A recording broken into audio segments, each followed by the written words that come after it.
Well, good morning, and thank you so much for joining us right here on another edition of Michiana Unsolved. I'm Karsten, and I am so happy to be joined by Carolyn Hahn, who is just such an instrumental person in our community, the executive director of the Casey Center. Thank you so much for taking the time this morning. Good morning. Happy to be here.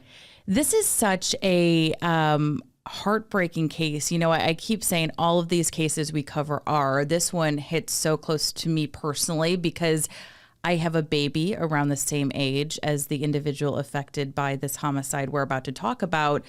And I brought you in because I think that one of the best things I've learned from talking to you through the years is that resources are so important and communication is so important when it comes to anybody raising a child, so we don't get to that point where we do something that we can't take back. So before we kind of jump into this, I wanted to play a story that I put together on the case that we're highlighting today involving a 14-month-old child who was ultimately killed in the hands of someone that was actually not her parent. So let's listen to that and then we'll circle back together, okay? Okay.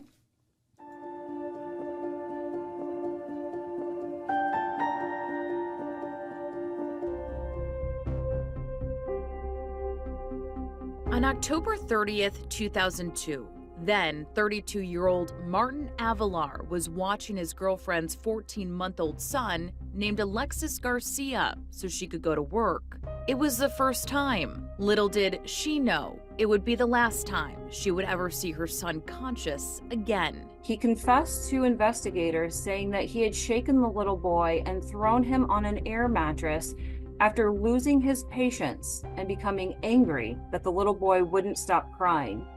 He also told investigators that the baby started to have seizures and stopped breathing, and that's when he took the baby to the hospital around 10:45. Days later, on November 3rd, South Bend police were called to the hospital in reference to a child abuse case. Doctors immediately diagnosing Alexis with shaken baby syndrome, the official cause of death, cranial cerebral trauma. Alexis was removed from life support and died that same day, around 12:30 p.m. Martin was arrested and charged with involuntary manslaughter and battery. But here's where things get even more frustrating. Martin was held on a $5,000 bond and ultimately bonded out. He's been on the run ever since.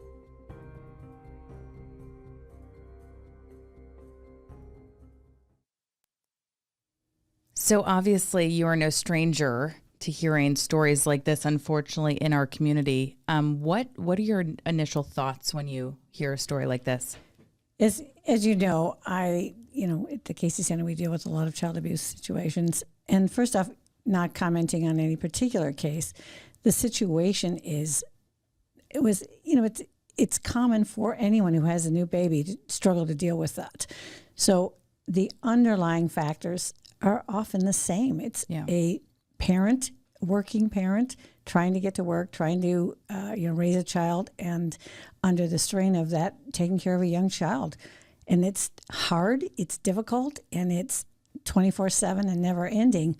And so the stressors that are behind all that add to, how do you deal with that? How do you get a babysitter for when you need to go to work? How do you, count on somebody else to help so you can hold it all together? And that's where, when you add all those stressors in, that's where the situation gets to where it can be a little dangerous for children. Yeah, and I do want to make it clear that you're not commenting on this case specifically because you don't comment on any cases, which I am totally fine with because I really wanted to bring you in here just to talk about something that really stuck with me. You and I worked together when I used to work for U93 for RoofSit, and wow, that was an eye-opener. I thought I knew, and I had no idea until I went on there for a week and really got to feel these just such intimate moments with parents and kids who actually came forward saying that they had been abused for so many years. But what I was telling you about, what I remember so much, is that we are all that one support system away from potentially being in a situation like this, from one person stepping in and saying, hey, do you need a little help? Can I babysit this weekend? And I think becoming a parent really made me understand even more. If you're sitting here watching this saying, I would never do that to my child, You're wrong. And I was wondering if you could kind of speak on that. It's kind of like any issue. You think that's never going to happen to me. As I said before, until you've been a parent and been in that situation and understand what it's like, I don't think you can kind of fully grasp how difficult it can be. In the pictures, when you deliver the baby and hold them and put them in the little sleepers and they sleep and they are so cute and adorable, but they're not filming the middle of the night when the child's up and crying and won't go back to bed and struggles to eat and then eats every 20 minutes and then goes back down. And the level of exhaustion is just, immense. And then, where's the support network for the mom, for the parents? And, some people have it. They have the gift of having, grandmas in town or grandparents or, anybody else that can kind of say, you know what, I'm going to come over and give you a break, go take a nap, that kind of thing.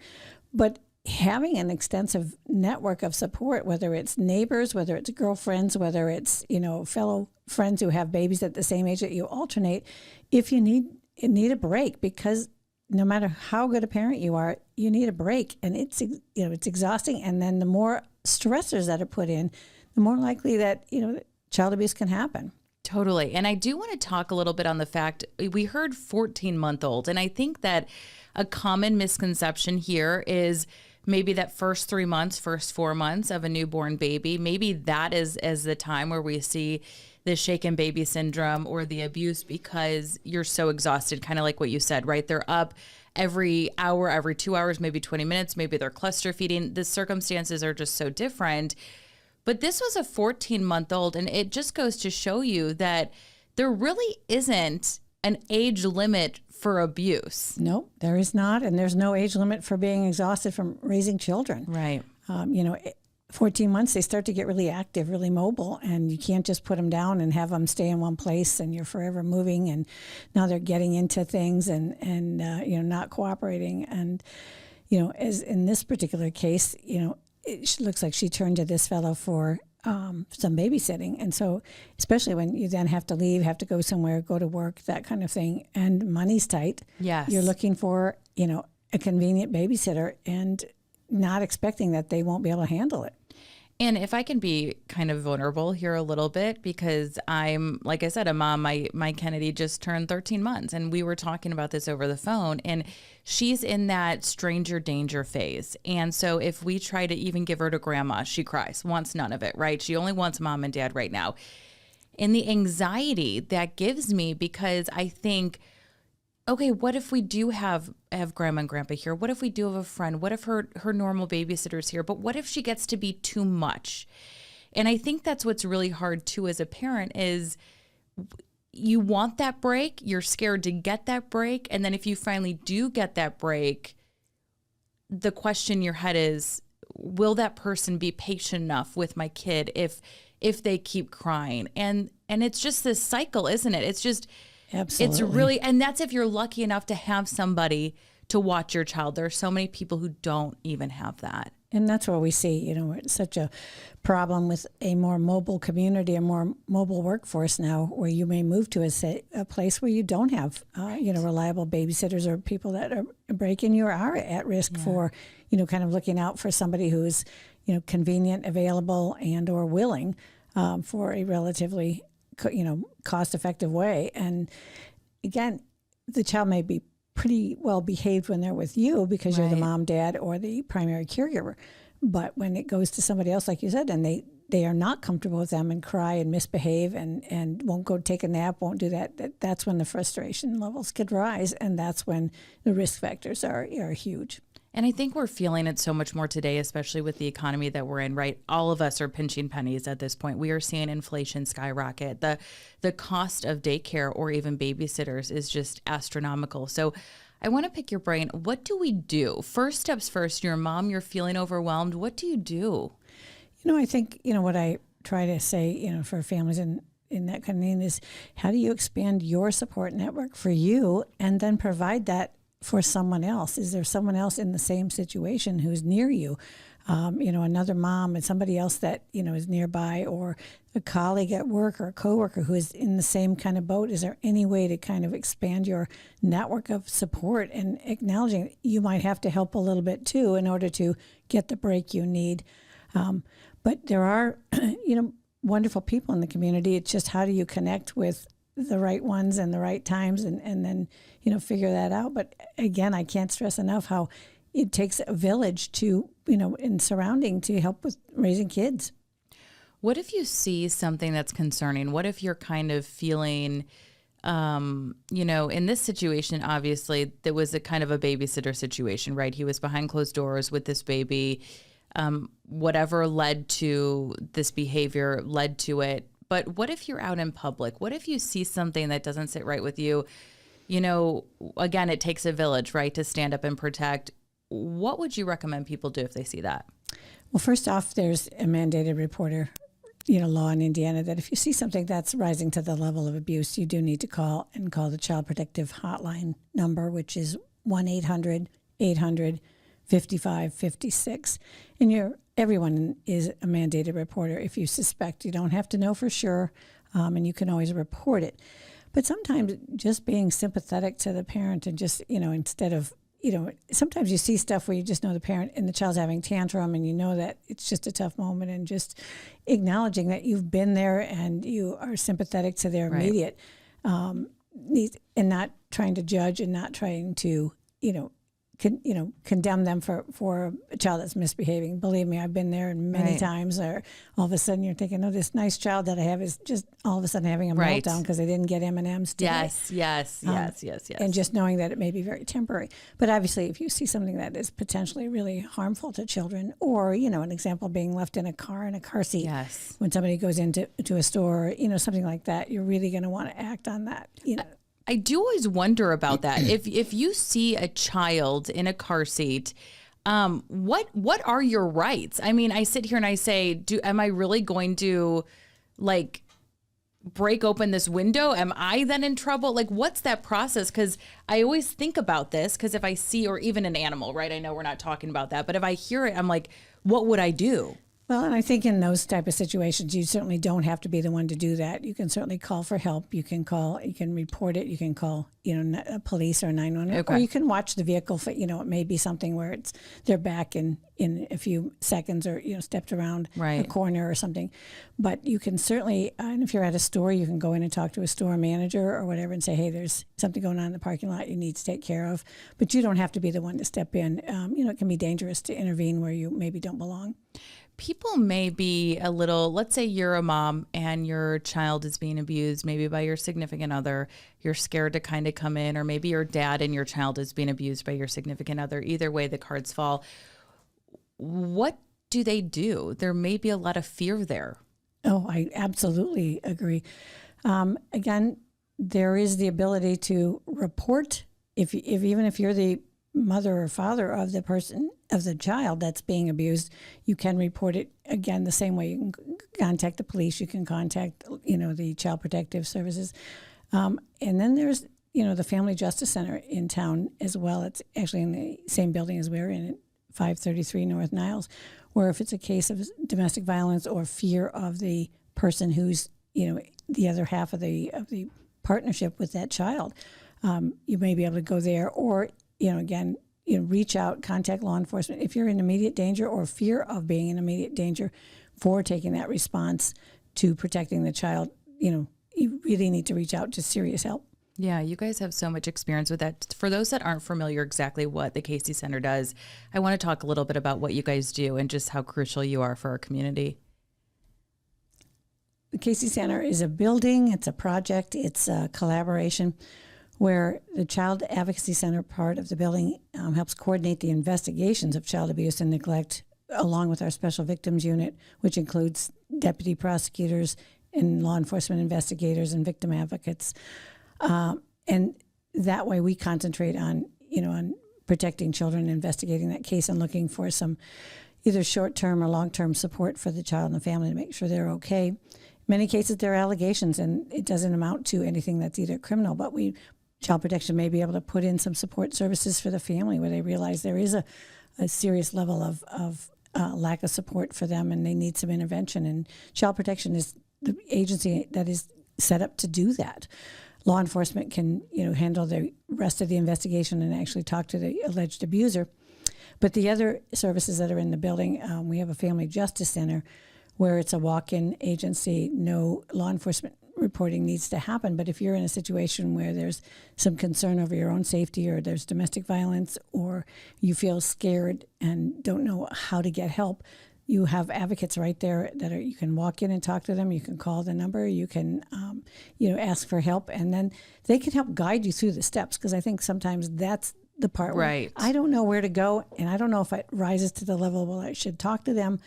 But again, you can contact, and those of us who work in that field maybe have some better ideas on how to get you to the services you need, even if it's not our service that you need. Well, and how lucky that you guys are all in the same building. I mean, honestly, that makes life easier. So much easier, so much expertise, and under one roof, and so many different people that if one person doesn't have an answer, somebody else may have an idea, or their contacts with other agencies that can help.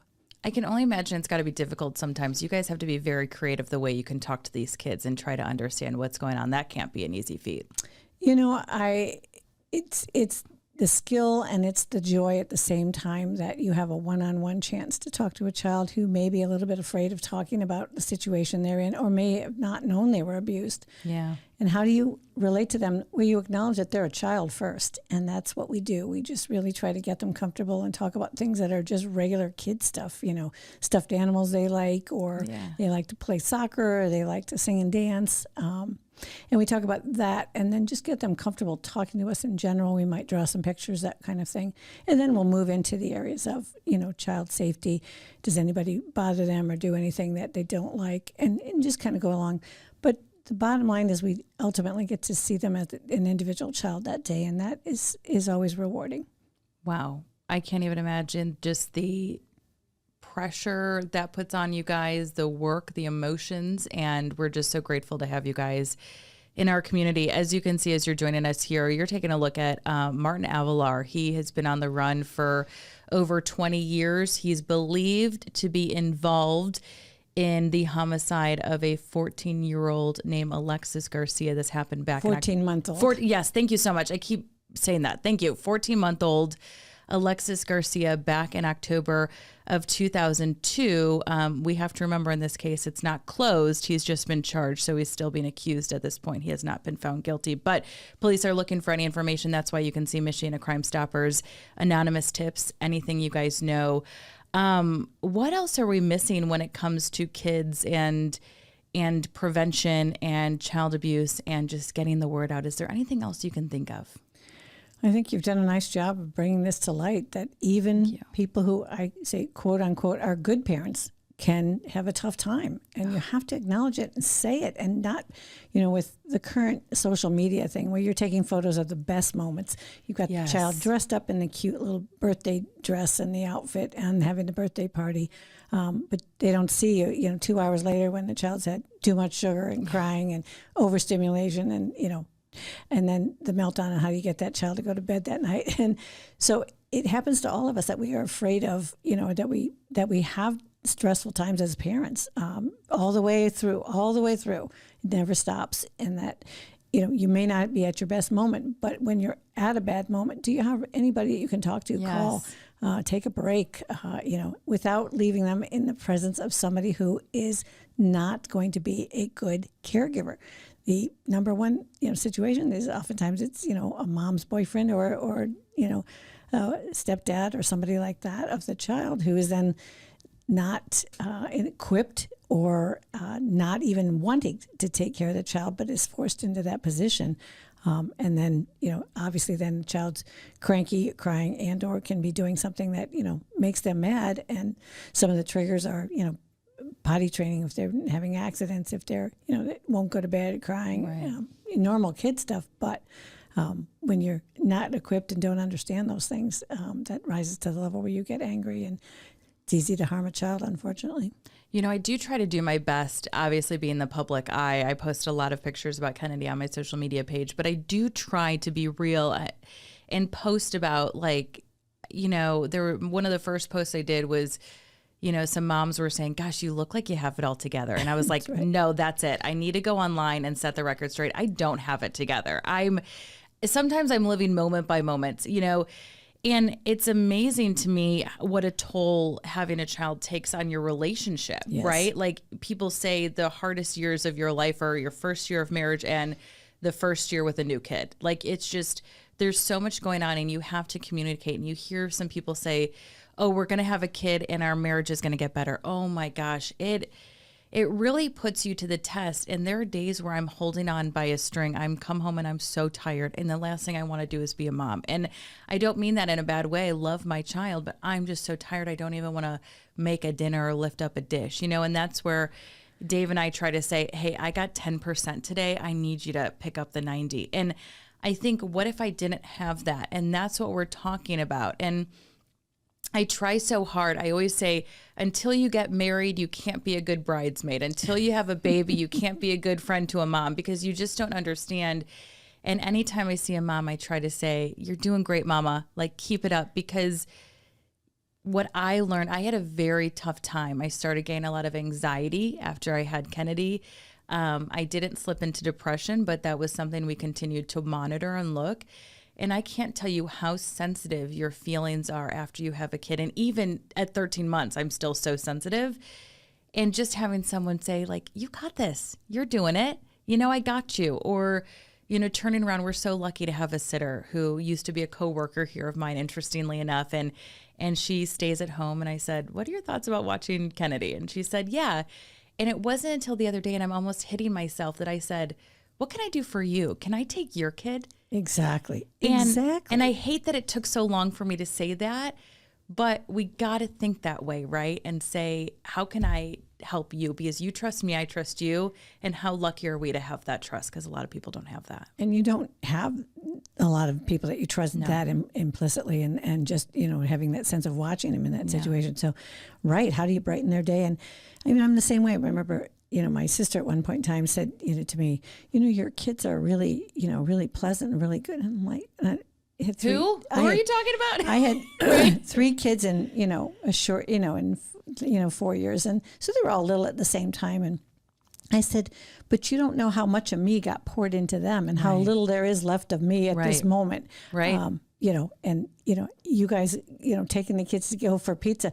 And she and her husband would offer to take the kids, and I would simply say, they'd say, do you want to go? And I'm like, I could really use a few minutes without them. Sure don't. Because I'm happy that you're going to take them, and they would love to go. But I would just be like, I'm never home alone without them, never. Right. And that is, that sense of how do you do it? And I am a huge believer in, really assessing the mom's post-baby, whether you have postpartum depression diagnosed or not. It's a major transition and major, that whole sense of, I can't even paint my fingernails right now. I can't, I can't take a shower, or, feeling like that. And then the other people have it, much easier. It seems to go well. And then that idea is, again, talking about it, offering that, I know you need a break to some other mom, knowing that, it's okay to say, I need a little bit of help. When I was raising my kids, everyone I knew either worked or, I didn't have that many people that my age that could watch my child. You can't even get a dentist appointment in, you just don't have anybody around that can take that for you. And it was a big adjustment to realize how isolated you can be. I actually called it a grieving process, interestingly enough, after you have a baby, because it's a big transition in your life. When you leave, if you go to college, if you leave from college and enter the real world, there's a bit of a grieving process. Yes. Life is no longer as it was. You are now going to be working for the rest of your life.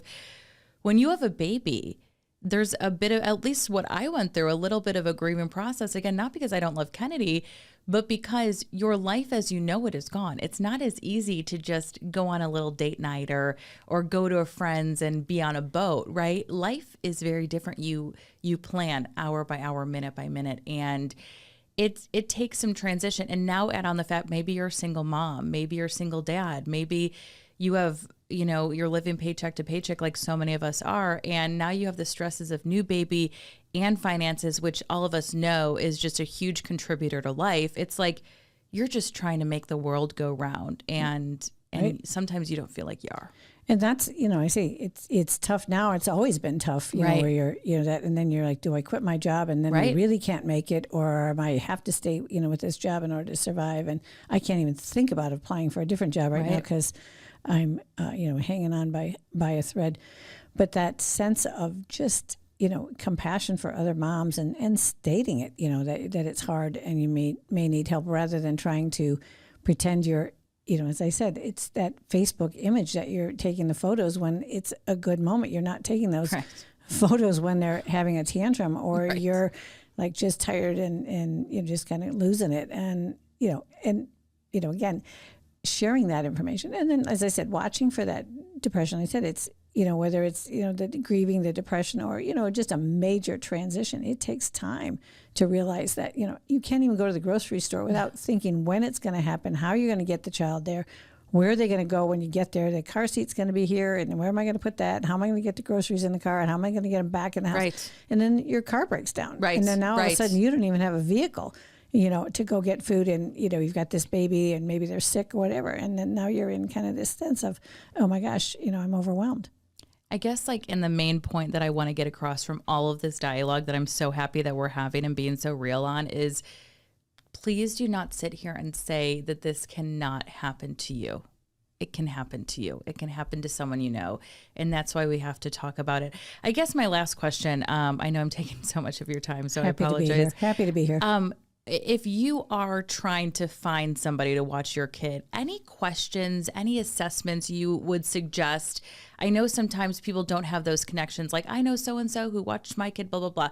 If you're starting out, and I know that there's so many different websites that you can find people on to watch your kids, do I just set my home up with cameras? Like, what do I do? What are some questions maybe that I should be on the looking out for, asking about? What's your thoughts? Boy, all that stuff is, exactly right. Is how do they have recommendations? You talk to someone else that they've watched, children for before.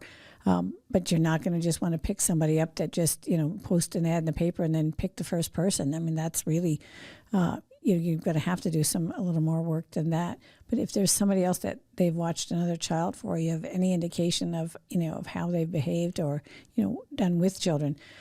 I don't have any easy answers for that, but, again, there's family networks, there's, extended family networks, and then there's people that want to do it just for, the money. But do you think I would probably put a camera in a house or want that? In a lot of places they do have that, and they know they're going to protect themselves from being accused of something that didn't happen. So, but again, it can't be just the first person, but I also understand how you can get in that position, and there isn't a person around who all of a sudden hasn't had a babysitter cancel, or the last minute the person who was supposed to take care of your child can't do it, and you're in that desperate situation. And so if there's any way to I like to say you plan ahead a little bit and look for some additional resources to build, like you said, when do you offer to watch your babysitter's child? Or what do you do? Or even if you say, my sister is really good with kids too. So if you need help, she probably could help in an emergency as well. Yeah. Trying to find that kind of backup network that you build. Gosh, thank you so much for joining us. It's a devastating case, and I hope that we can get some information. If you guys have any information, Michiana Crime Stoppers is just such an amazing avenue. As I've talked about, you can remain anonymous. You can also call Michiana Crime Stoppers. What we know about him, he's 54 years old at this point. You're looking at Martin Avalar, and has ties to Grand Rapids, Michigan, also has ties to Mexico. So really unsure.